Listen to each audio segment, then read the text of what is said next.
last few weeks, being a Sunderland fan, probably been a bit tough, hasn't it, with the two cup competitions? I mean, you know, like we've never put out a strong side in the FA Cup. Yeah. The whole season, so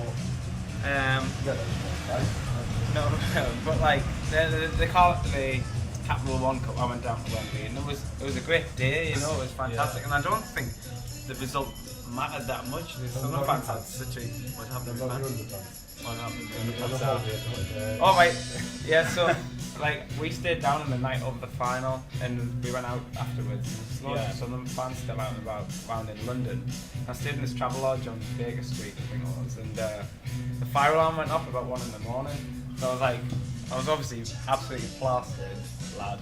And went out in the hallway, and my pants like, what the heck's going on here? Didn't know where I was at. And then, hair done. Obviously. and then all these like summer fans would recognise us from down the corridor. Obviously them just been smoking in the rooms or something. Oh, it's Brian Armstrong's down here! And I was like standing in the traveller corridor, like, oh, you idiot. I'm going out of bed here. There's obviously no fire. Did you go into the final with much expectation then? I thought we had, you know, we were the underdogs last year. Yeah, exactly. We were the underdogs at Wembley, and you know, and I think everyone would have been behind us, you know, and we have got a bit of a hoodoo over Manchester City, in recent seasons. So I thought it was there for the taking, and you know, those two goals, which came in quick succession in the second half, really finished us off. But they were world class, you know. They would kill off any team, you know. And if it wasn't for those two goals, you know. No, it's not fair. I just thought it's just something lost it in the first half, and there's no like arguing with that. Nobody thinks they've done that to Man City. Anyway, made it look average. Problem was that I was saying to Martin, who was like GLS, that Barini goal is like it's a great goal. It's like a Brazilian goal, like Carlos Alberto or something, and no one's gonna remember it because the two goals afterwards. It is like the best of Brazil in about 20 minutes. It was insane. So as far as the rest of the shop's concerned, can you talk us about how it all got started then? It was established last year, was it? Yeah, we initially opened up, which was going to be for a 2-week period of events in the first couple of weeks of June last year, and we programmed a gig on every night, and we saw loads of local music, loads of independent music in the UK, loads of second-hand music, loads of Sunderland-based or North-East-based art as well to sell on the walls and exhibit.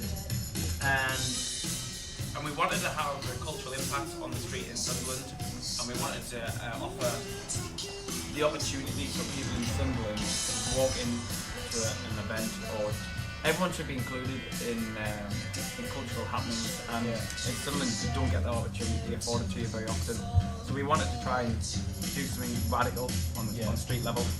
And because I think we've done that, I'm thinking it's a new read album, Radical on the Street, right? Yeah, maybe it should be. He was working on that before he got retired. Well, and we're still here now, you know. This is 10 months later, and we're going even stronger, really. You know, we've got a lot more records than we did when we first set up. We've got our own coffee. People come in and get a coffee, you know, independently sourced, roasted our own coffee beans, you know. We have music, we've got all the things we wanted to have are happening. With a big slice that mission is bringing in money for it. We never should have thought about that. Yeah. Where's the funding coming from? Basically, we get records donated to us, or we buy records from record companies, and we make a little bit on those. That goes towards paying for events and rates. Get that going. There's 4 of us in Franklin Housing. There's actually 5 in Franklin Housing, but there's 4 of us working in the shop. Right. We don't draw a wage from here. So we still make a living from being in the band, but we oversee this on 7 days a week. At the moment it looks after itself, but that little bit of money is going down and down and down and down. And eventually, like, because all the gigs that we've had in here, with the exception of one we have coming up, have been free, because we didn't know how long we were going to be here.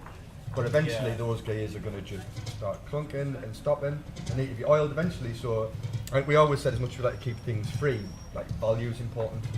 You know, if people can afford something, get something better in return. I think that represents value, which is why we've got like Franz Ferdinand playing, who they agreed to let us like have a small charge for the show. Because in fact, they encouraged it. so we could pay for stuff.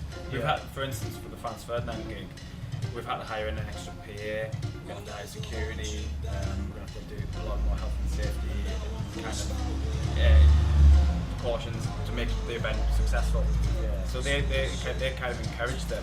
But the angle we took on it was a great idea Dave had of making it inclusive and first and foremost available for people on benefits for the price of £2.50. So the first amount of tickets were released on Saturday for £2.50, and then it was on general sale after that. So we're still trying to be inclusive of what we're trying to achieve here, but we had to put a price on it.